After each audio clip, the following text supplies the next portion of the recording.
नोंथांमोना दि माइ गायदो बेयो समाजनि नामा महिलाफोरनि नामानि समाजनि खै बिगा गायदो खै बिगा बायदो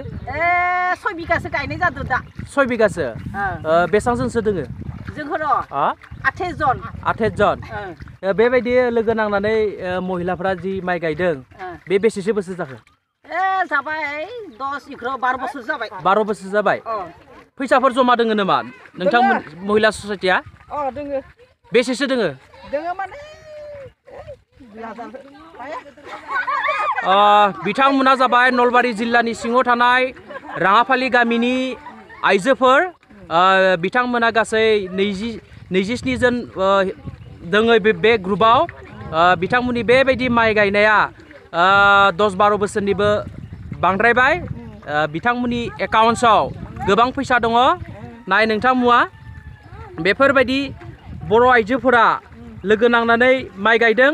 बेनिखायनो आं खावलायो गुबुन गामिनि आइजोफोराबो बेबायदि ज' जानानै माइ गायनांगो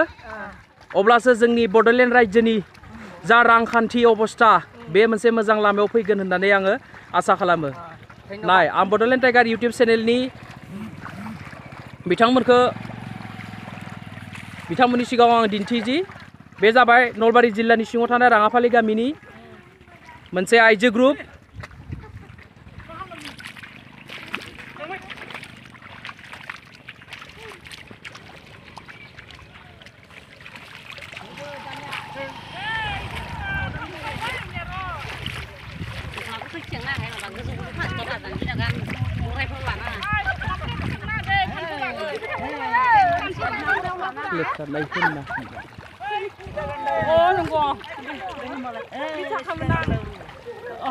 माइ गायगासिनो दोङो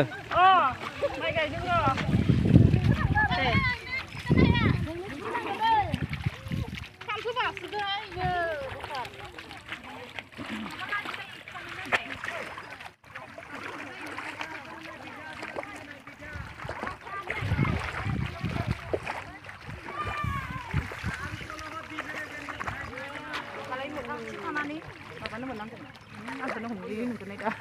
दे बेबायदि ज' जानानै माइ गायनायाव बोरै मोनदों नोंथाङा बिराद मोजां मोनदों आरो गासैबो ज' गायनो मोननायखाय मोजां मोनदों खै बिगा आरो गायबावनो दोङो खिथानिफ्राय बोजोंबो गैला नामा एबार खम जादों ना गायनायनि थाखाय फैसाफोर होगोन नामा ना ओरै होआ जों रायजोनिसो नालाय बयबो गायदों आरो ओरैनो थिग दङ